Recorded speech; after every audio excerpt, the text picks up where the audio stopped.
যাচ্ছি হরিণের কাছে। দেখুন আমার হরিণ। এখন আমি হরিণকে এই খাবারটা খাওয়াবো। চলুন দেখা যাক খাওয়াই। ধরো তো।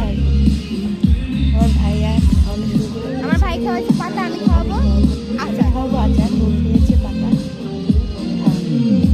দেখুন খাচ্ছে কিভাবে, দেখুন আমার অনেক ভালো লাগছে। দেখুন আমি খাওয়াচ্ছি। মানে মুখে চামচটাও নিয়ে হ্যাঁ চামচ নিচ্ছে। চামচটা পাড়া দিচ্ছে, পাতা খাচ্ছে